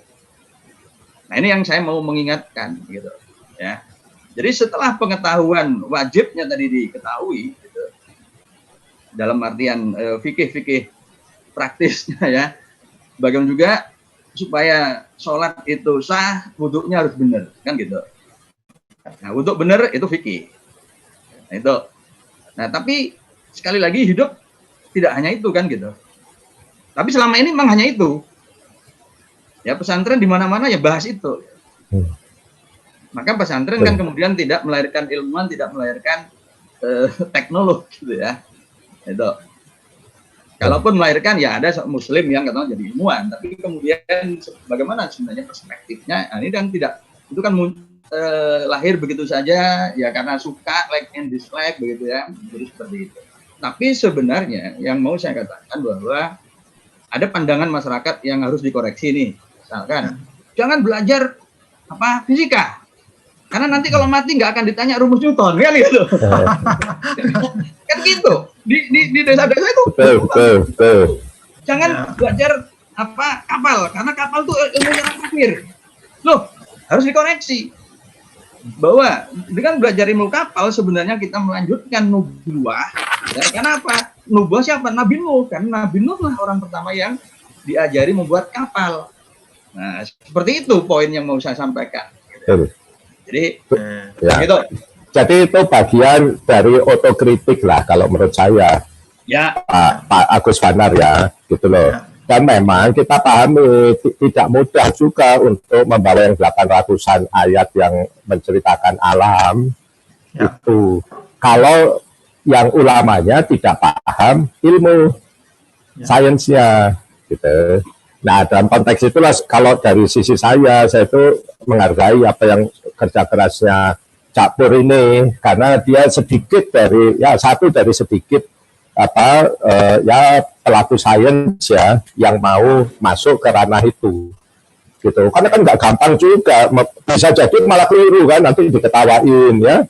Kan banyak nih, misalnya ada ustadz mencoba ngomong masalah yang salah satu dari 800 ayat itu ya, tapi keliru sebenarnya gitu ya, karena memang nggak paham gitu, nggak punya background basis keilmuan itu, ya memang berbahaya juga gitu ya. Jadi kalau saya sih memandangnya begitu. Itu kan Cak Pur ya. Gitu. Jadi jangan ya Pak Dodi, ya silakan. Ya, Pak Dodi silakan. Terima kasih nih Pak Kepala Pahan dan Gus Pur ya, yang sudah berbagi ilmu dengan kita nih. Saya mendengar pernyataan Pak Kepala misalnya bahwa agama itu berawal dari kepercayaan gitu ya, sains berawal dari ketidakpercayaan, tidak ada keraguan tentang itu. Nah, tetapi menurut saya harus ditambahkan kualifikasi ini, yaitu dalam hal betul bahwa agama itu berangkat dari kepercayaan, tapi itu tidak menghilangkan tuntutan untuk berpikir kritis terhadap agama. Ya. Nah, itu harus ditambahkan kualifikasi itu. Minimal interpretasi ya agama itu. Ya, dalam interpretasi betul. Ya. Karena Rasulullah sendiri kan mengatakan tidak ada agama tanpa akal gitu ya. Ya. Ya, Imam Ali sendiri menyatakan bahwa Setuju. Itu harus harus bertanya gitu ya tentang hal-hal yang agama juga begitu. Jadi ini harus ditekankan kepada umat bahwa cara kita memahami agama itu juga dengan harus kritis bertanya gitu. Sebagaimana para malaikat itu bertanya kepada Allah dengan nada kritis, bahkan nada memprotes begitu, ketika Allah mengabarkan kepada malaikat akan menciptakan khalifah di muka bumi gitu ya. Ketika malaikat mengetahui bahwa khalifah itu akan menumpahkan darah, akan berbuat kerusakan di muka bumi, maka timbul daya kritis malaikat. Saya sebut daya kritis ya. Kenapa Allah menciptakan khalifah di muka bumi yang membuat kerusakan di muka bumi, menumpahkan darah, sementara kami ini senantiasa bertasbih mensucikanmu ya Allah. Itu kan pertanyaan yang bernada protes. Dan respon Allah terhadap pertanyaan yang memprotes itu, kita lihat sangat-sangat positif. Artinya Allah tidak langsung melarang, tapi kemudian menjelaskan kenapa itu, begitu ya. Jadi ini kalau tidak salah matematikawan Amerika itu yang kemudian masuk Islam yang mengemukakan hal ini, Jeffrey Lang ya, dari Amerika. Ketika beliau masuk Islam, beliau bergaul dengan umat Islam di Amerika.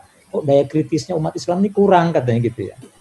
Kemudian dia mengutip ayat Al-Baqarah ayat 30 tadi itu ya, bahwa para malaikat saja itu memprotes dalam tanda petik ya, memprotes keputusan Allah menciptakan khalifah di muka bumi. Jadi saya ingin menambahkan saja kepada apa yang disampaikan Pak Han tadi, betul agama itu memang dasarnya kepercayaan, tapi tidak menghilangkan tuntutan untuk bersikap kritis. Atau saya jadi ingat nih, dalam surat Al-Isra dikatakan, wala taqfu ma laysa laka bi ilmun ya. Jangan kau mengikuti sesuatu yang kamu tidak punya ilmu tentangnya. Nah, termasuk dalam urusan agama, kita harus tahu ilmunya. Beriman sambil berakal gitu ya Pak Dudi. Ya, beriman sambil berakal. Siap. Dalam Islam begitu saya rasa. Begini, tidak ada agama bagi orang yang tidak berakal. Betul gitu kan tadi ya. Nah, kemudian untuk Gus Pur nih. Ya. Wah, terima kasih nih Gus Pur ya. Nanti kita bisa share itunya ya, Gus, bahan presentasinya ya. Bisa sudah dipahami. Sudah. Oh, ya, baik. Ya. Sudah. Pernyataan bahwa Al-Quran bisa menjadi sumber ilmu. Ya. Artinya kita bisa menggunakan sebagai bagian dari proses epistemologi kita gitu. Saya rasa tidak ada keberatan dan tidak keliru tentang itu ya. Tetapi mungkin kembali harus diberi kualifikasi. Betul. Karena Al-Quran ini kan bukan kitab ilmu, saya katakan ya. Al-Quran ini adalah kitab petunjuk. Dalam surat Al-Baqarah tentang Ramadan, Allah berfirman kan, syahrul Ramadan alladzi unzila fihil Qur'an hudal linnasi wa bayyinatin minal huda wal furqan. Di bulan Ramadan Allah menurunkan Al-Quran hudal linnas, sebagai petunjuk. Jadi kalau mau dikasih klasifikasi, Al-Quran itu adalah kitab petunjuk. Elektronik. Tidak dimaksudkan untuk dengan membaca Al-Quran kita akan sampai kepada ilmu-ilmu alam ini ya. Atau mungkin secara ilustrasi saya sampaikan begini, mohon dikoreksi kalau saya keliru Gus Pur. Seseorang tidak akan memahami ilmu fisika atau ilmu biologi atau ilmu apapun yang sifatnya al-natural dengan membaca Al-Quran, dengan mendalami Al-Quran dan hadis, tidak. Karena untuk memperoleh ilmu tentang fisika itu ada metodologinya sendiri, ya tadi ada ontologi dan epistemologi sendiri. Nah, yang pasti atau yang bisa dipastikan adalah bahwa ilmu-ilmu yang diperoleh dengan metodologi tadi itu pasti tidak akan bertentangan dengan Al-Quran. Karena Al-Quran itu berasal dari Allah, ilmu-ilmu fisika, ilmu biologi itu pada dasarnya adalah ilmu dari Allah juga. Jadi pasti tidak akan bertentangan. Nah, tapi yang ingin saya tekankan di sini bahwa Al-Quran bukanlah kitab ilmu. Orang tidak akan bisa memahami fisika, biologi atau ilmu apapun dengan mencoba mendalami, mentafakuri Al-Quran gitu. Bahwa Al-Quran mungkin bisa menjadi sumber inspirasi, iya mungkin ya. Seperti konon kabarnya ya Pak Han, saya kalau tidak salah pemenang hadiah Nobel Abdus Salam itu kan diilhami juga oleh surat surat Yasin ketika Allah menetapkan bahwa Allah menciptakan segala sesuatu itu berpasangan. Sehingga ketika ada partikel yang belum ditemukan pasangannya begitu ya, Abdus Salam yakin ini pasti ada pasangannya gitu ya. Nah, itu kan sebagai inspirasi. Itu saya bisa pahami ya. Jadi surat Yasin itu memberi inspirasi kepada ilmuwan seperti Abdus Salam bahwa segala sesuatu termasuk partikel-partikel kecil itu juga diciptakan berpasangan. Maka ketika dalam satu teori dalam kondisi pengetahuan bahwa ada satu partikel yang belum ada pasangannya, maka Abdus Salam yakin bahwa itu pasti ada pasangannya. Maka beliau mencoba membangun teori untuk membuktikan itu. Nah, dalam hal ini Al-Quran hanya berfungsi sebagai inspirasi begitu. Tapi tidak bisa dijadikan saya menyebutnya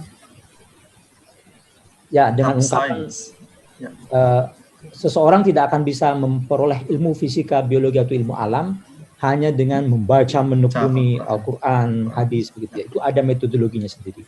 Tapi Al-Quran bisa memberikan inspirasi kepada kita.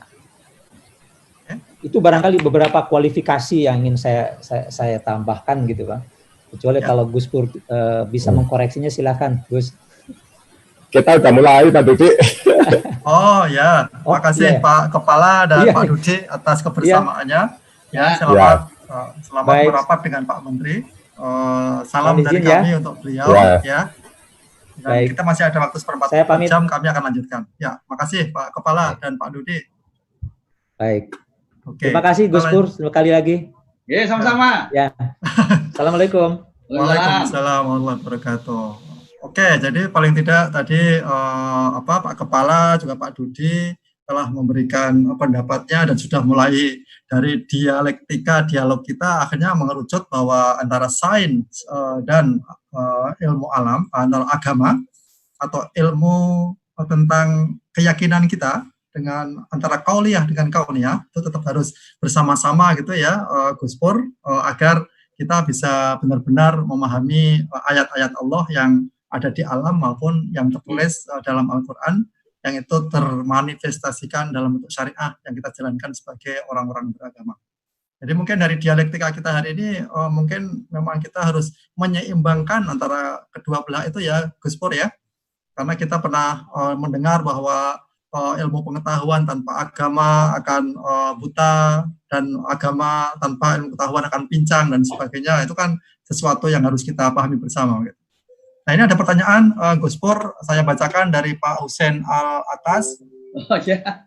Ya, bagaimana menyikapi apabila ada ayat Al-Quran yang tampak seperti bertentangan dengan pengamatan saintifik, semisal ayat di surah Al-Anbiya 104 yang menyatakan bahwa alam semesta akan mengalami pengerutan dan akan berakhir dengan singularitas sebagaimana dimulai saat Big Bang dulu. Tetapi pengamatan astronomi sekarang menunjukkan bahwa alam semesta mengalami ekspansi yang dipercepat. Nah, ini gimana kalau misalnya ada pertentangan antara ayat Al-Quran dengan hasil penelitian seperti yang sekarang hasil para peneliti fisika itu, Gus. Mohon Ya, dijelaskan. terima kasih. Ini harusnya yang jawab Prof. Husin sendiri ini. Ya. Iya. Jadi begini. Jadi begini. Ya. Pertama memang yang jelas kalau ayat itu kan tersedia di kita itu kan dalam bentuk teks-teks ya. Gitu. Dalam bentuk teks gitu. Dan teks itu yang jelas juga dalam bahasa Arab gitu. Makanya memang ke depan bukan sekedar kita itu kemudian rajin baca Al-Qur'an. Mengapa dengan pesantren saya itu ke depan juga orang juga sudah harus memulai memahami bahasa Arab begitu. Ya. Karena begini, ini masih nyambung nggak nih PPT ini? Silakan ditampilkan, Gus. Ya, boleh di-share silakan. Biar ya, coba saya mau tampilkan ini ya, satu data ya. Betapa pentingnya bahasa Arab. Ini ayat tentang langit aja udah berapa ratus gitu ya. Tuh. Nah, ini tentang hujan. Nah, begini. Ya. Jadi ternyata Al-Qur'an ketika berbicara diturunkannya air itu menggunakan 5 redaksional yang berbeda. Belum kelihatan, Gus, itunya PPT-nya. Oh, belum kelihatan. Sebentar. Harus di-share screen dulu. Oh, share screen lagi ya? Ya. Karena udah di-off-kan tadi. Oh iya, sebentar. Ya. Jadi di pesantren sains itu memang juga diajarkan bagaimana belajar bahasa Arab agar pemahaman mereka tentang sains maupun kuliah itu benar-benar seimbang gitu ya. Ya, poinnya memang di situ. Gitu loh. Ya, kalau enggak ya bukan pesantren nanti namanya. Ya. Oke. Baik. Jadi nanti jadi bimbel. Nah, jadi coba perhatikan. Jadi ada beberapa puluh ayat ini, gitu ya. Ini berbicara tentang diturunkannya air dari langit. Ya. Tapi digunakan 5 redaksional yang berbeda. Nah, ini tentu ini kita kehilangan makna kalau kita hanya mengandalkan terjemahan. Gitu. Tapi kalau kita tahu teks aslinya, jadi yang pertama itu anzala. Kemudian yang ketiga itu nazala. Sama-sama dengan subjek gua, jadi pihak ketiga tunggal laki-laki begitu ya. Allah katakanlah dia menurunkan dari langit itu air gitu. Tapi kemudian jadi anzala dan nazala itu berbeda. Kalau kita belajar nahwu shorof itu berbeda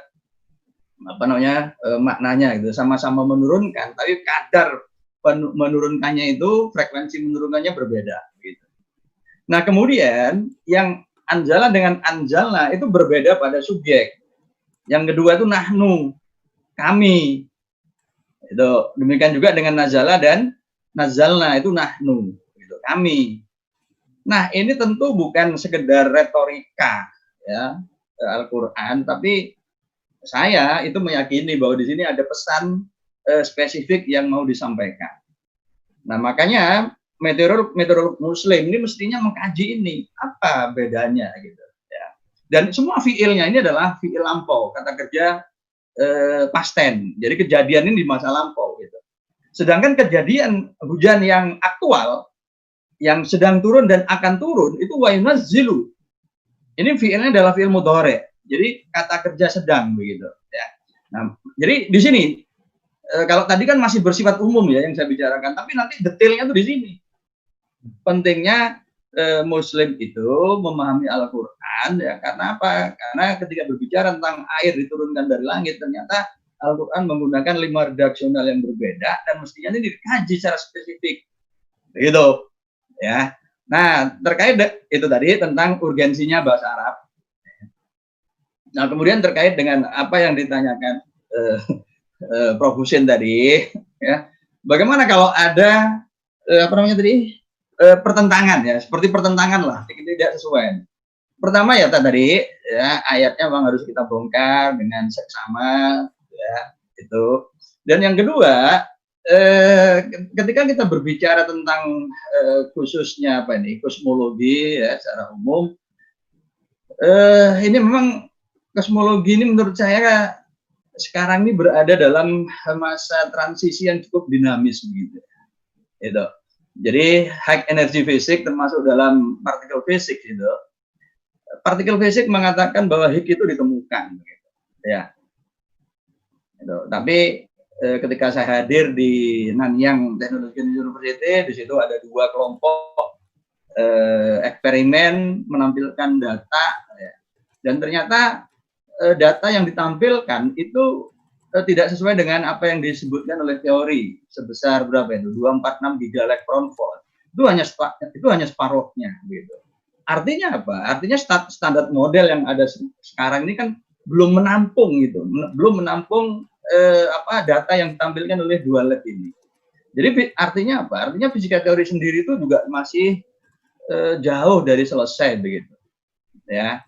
Nah, demikian juga dengan data yang katakanlah ditampilkan oleh Prof. Hussein tadi itu, ya, dengan gagasan dark matter dan energi, itu sebenarnya kita juga masih diliputi oleh dark gitu tadi, oleh kegelapan gitu. Jadi artinya juga teorinya belum final gitu ya. Jadi sama-sama belum final ini. Nah, ketika istilahnya kita masih di jalur apa ini, yang memang belum teorinya juga belum tuntas, kemudian kita sandingkan lalu ada kontradiksi, ya rasanya ya sah-sah saja begitu ya. Gitu. Ya. Nah, tapi Al-Qur'annya sendiri, nah contoh yang konkret begini, yang sederhana itu tadi kan berat ya. Berat. Ya, yang sederhana gimana Gus? Saya mau kasih contoh yang paling sederhana gini aja. Ya. Ketika kita SMA, guru kita kan mengajarkan materi tidak diciptakan dan tidak dapat dimusnahkan, kan gitu ya. Ya. Paling sederhana aja lah, semua orang paham lah, termasuk yang sekarang beraktivitas di IPS, dulunya kan banyak yang SMA IPA itu kan. Ya. Ingatlah itu kan. Ya. Nah, jadi materi tidak diciptakan dan tidak dapat dimusnahkan. Nah, ini sebentar dulu, pernyataan ini mau kemana kan gitu? Ya. Ya, konteksnya apa? Sebab kalau kemudian kita sandingkan dengan arkanul iman yang pertama, kita percaya kepada Allah. Allah sebagai apa? Sebagai Khalik. Khalik itu pencipta. Masa kemudian kecuali mencipta materi kan gitu? Ya. Ini ada problem. Ya, sebenarnya ketika tadi disinggung Islamisasi ilmu pengetahuan, itu masalahnya di situ. Ya. Nah, gitu. Tapi saya belum masuk ini. Saya baru memperkenalkan bahwa di dalam Al-Qur'an itu ada 800 ayat. Mumpung sekarang ini saya ketemu dengan empunya ilmu ini yang berkumpul di LIPI ini. Ya. Saya ingin mengikatkan nih gitu loh. Tolong dong Al-Qur'an ini dikampanyekan, bukan hanya banyak ayat tentang alam itu, tetapi ada 800. Ya. Kalau banyak itu cuma 3 dalam bahasa Arab gitu. Nah, jadi seperti itu. Oke, Gus, ini sekalian saya bacakan pertanyaan dari Pak Adam Prasetyo. Menurut Pak Adam, sains dan Islam tidak dipertentangan, namun sains itu sudah disebutkan sebagai khalifatul fil ard dalam Al-Quran. Manusia dapat menyebutkan nama-nama benda di dunia sebagaimana kemampuan yang ditakdirkan Allah untuk manusia. Yang menarik, menurut Ibnu Rusdi, ilmu terdiri dari ilmu filsafat, ilmu agama, dan ilmu bahasa. Agama yang berisi ilmu tentang Tuhan dan syariat ibadah, karena agama tidak dapat muncul dengan sendirinya pada manusia sebagai takdirnya ujian untuk beribadah kepada Allah. Sedangkan ilmu bahasa dan filsafat menurut Ibnu Rusdi adalah termasuk sains sosial, sains Islam, dan lain-lain, sudah ditakdirkan untuk manusia tanpa melalui wahyu. Al-Quran menyatakan tentang manusia dalam Al-Quran untuk tidak ada pertentangan, bahkan menjadi penegasan. Jadi menurut Pak Adam Prasetyo ini, sains antara kauliyah dengan kauniyah itu selalu sejalan. Nah, ini menurut Gus Pur gimana? Nah, jadi begini, tadi kan saya sudah memberi contoh itu prinsip materialisme ilmiah, materi tidak diciptakan. Gimana? Kan bertentangan. Gitu loh. Kan sederhana tuh. Loh, kalau materi tidak diciptakan berarti alam ada dalam keabadian. Kalau alam dalam keabadian, maka sudah bertentangan dengan Quran bahwa alam diciptakan, kan gitu. Ya. Nah, gitu loh ya. Jadi itu tadi yang saya maksudkan. Tuh. Jadi memang secara umum itu sesuai begitu ya. Secara umum sesuai. Tetapi ketika kita berbicara sains, kita harus berbicara ke yang lebih fundamental lagi, yaitu landasan nilai dari sains positivistik. Ingat, sains yang kita kembangkan ini sains positivistik yang berangkat dari materialisme ilmiah. Materialisme ilmiah itu poinnya begini, ya, tersusun dari apa saja realitas ini. Jawabannya apa? Materi, ruang, dan waktu. Nah, maka roh dibuang. Makanya kemudian sains yang sains humaniora itu banyak problem. Itu ya. Jadi sukses di Newton. Oke, itu dari sisi fisika teknik mungkin kita bisa memahami itu ya, Gus Pur ya. Enggak. Kalau kita mau bicara teknik ya, di mana letak problemnya, itu nanti persoalannya ke kalau teknik itu ke produk. Persoalannya nanti di fikih. Gitu loh. Ya. Fikih misalkan contoh ya. Kita tahu tuh banyak toilet kan di bandara. Ya. Gitu. Nah, di situ kan umumnya toiletnya berdiri kan gitu. Ya. Nah, belum lagi kan anjurannya kalau kita kan buang air dan seterusnya itu kan sebisa mungkin kan duduk. Jongkok. Dan juga jangan menghadap atau membelakangi Ka'bah. Nah, di situ. Itu kalau berbicara teknik gitu loh ya. Tapi kalau berbicara sains itu memang lebih banyak ada pada fondasi. Gitu. Contoh yang saya ilustrasikan tadi itu prinsip dasar materialisme ilmiah tadi itu. Gitu. Nah, jadi itu yang paling sederhana. Tapi tadi Gus Pur menyebutkan sedikit tentang kalau ilmu-ilmu humaniora banyak errornya gitu ya, atau malah nyimpang kemana gitu. Nah, mungkin kita akan nanti bahas lagi saat kita membahas berbagai ilmu, karena setelah fisika nanti kita masuk ke kimia, masuk ke biologi, ke sosial dan sebagainya, sesuai dengan keilmuan yang ada di LIBI. Jadi Bapak dan Ibu mohon tetap setiap Selasa siang silakan gabung ke sini, kita berdialog dan berdialektika dari dua sisi. Tapi insya Allah tadi dari dialog kita akan memahami bahwa dua-duanya harus seimbang. Ini pertanyaan terakhir, Gus Pur, dari Pak Tasnim. Bagaimana dengan COVID-19? Jika saintis menyembunyikan kebenarannya, jika memang ternyata itu adalah konspirasi, dalam tinjauan sains dan agama seperti apa, Gus? Mohon dijawab sebagai pertanyaan terakhir siang ini. Jadi, kalau tentang sainsnya sendiri, memang di sini problem ilmuwan ya. Jadi, independensi ilmuwan dan juga kejujuran ilmuwan. Bisa saja ilmuwannya sudah jujur ya disampaikan kepada penentu kebijakan, tapi problemnya penentu kebijakannya yang menutup-nutupi, bisa jadi kayak gitu ya. Nah, jadi memang kalau sudah bicara COVID-19 ini kompleks gitu ya, kompleks dalam artian apa yang bisa saja sebenarnya ilmuwannya udah menemukan, tapi di situ ada kepentingan politis yang kemudian ilmuwannya itu nggak bisa menyampaikan langsung, tidak diberi media dan seterusnya, begitu ya. Tetapi yang terpenting dengan COVID-19 ini sebenarnya juga memperlihatkan ya bahwa ilmu pengetahuan yang sudah sangat maju, yang sudah kita agung-agungkan ternyata nggak berdaya. Jadi manusia harus mulai lebih tawadhu lagi, ya, lebih humble lagi, lebih jujur lagi, gitu. Jadi seperti itu. Mas. Jadi paling tidak pandemi COVID sekarang ini kita harus bermuhasabah bahwa kita memang harus melihat kembali ya, Gus ya. Kalau bagi Indonesia secara khusus ya, itu di YouTube saya kan sudah saya sampaikan ini mengacu pada pernyataan Menteri siapa dulu, kita butuh APD.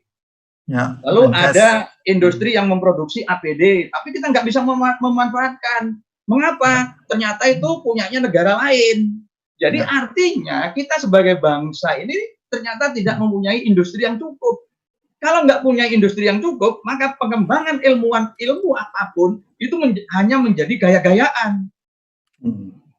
Kita belajar material canggih, tapi kita nggak punya industri. Terus untuk apa? Kan begitu poinnya. Jadi kalau kita mau konsisten, kita harus bangun industrinya. Kalau enggak, lagi-lagi riset itu hanya untuk gaya-gayaan. Gitu. Jangan gitu dong, Gus. Kan kita contoh pemerintah sekarang sudah bermuhasabah dan akhirnya merefocusing. Alhamdulillah kalau seperti itu. Tapi kan kritik harus diberikan dong. Oh siap ya. Jadi Pak Kepala sekarang sedang membahas itu bagaimana kita alhamdulillah nih Pak Ketuanya kan kolega kita ya gitu loh. Ya siap Gus. Jadi Bapak dan Ibu terima kasih Gus Pur atas berbagai wejangannya dan dialektika kita hari ini, sangat mencerahkan kita semua bahwa ternyata sains dan Al-Quran antara imtak, iman dan ketakwaan dengan iptek itu harus sejalan seperti yang dipesankan oleh Profesor B.J. Habibie dengan lewat ijminya, bahkan ini Majelis Tarjih Muhammadiyah, NU, semua organisasi keagamaan di seluruh dunia, menyerukan agar kita menguasai dua-duanya. Jangan sampai hanya yang ilmu sains saja atau ilmu diniyah saja. Bapak dan Ibu, terima kasih atas kebersamaannya. Terima kasih Gus Pur atas kesempatan hari ini. Insya Allah kita akan ketemu lagi di Selasa pekan depan di jam yang sama, jam setengah 1, jam 12.30 sampai jam 2. Dan kami menyediakan sertifikat untuk Bapak dan Ibu yang hadir di sini. Silahkan isi kehadiran di link yang tadi kami sudah sebutkan di grup. Dan insya Allah nanti kami akan bikinkan. Kita akhiri, Gus Pur, terima kasih, jazakumullah khairan. Kita bersama-sama membaca hamdalah. Alhamdulillahirabbil alamin, astaghfirullahaladzim, dan doa kafaratul majelis. Subhanakallahumma wa bihamdika asyhadu an la ilaha illa anta astaghfiruka wa atubu ilaik. Kurang lebihnya mohon maaf Bapak dan Ibu, ini adalah siaran perdana dialektika seri pertama. Insya Allah setiap Selasa kami akan mengudara dan Bapak dan Ibu silakan bergabung kembali setiap Selasa siang. Jadi kita akan selasanan. Nanti Gus Pur siap-siap kita minta untuk bahas yang lain, bukan hanya fisika. Nanti yang ilmu apapun nanti kita kita akan bahas lagi Gus ya. Oke, Bapak dan Ibu, terima kasih atas kebersamaannya. Wassalamualaikum warahmatullahi wabarakatuh. Waalaikumsalam warahmatullahi wabarakatuh.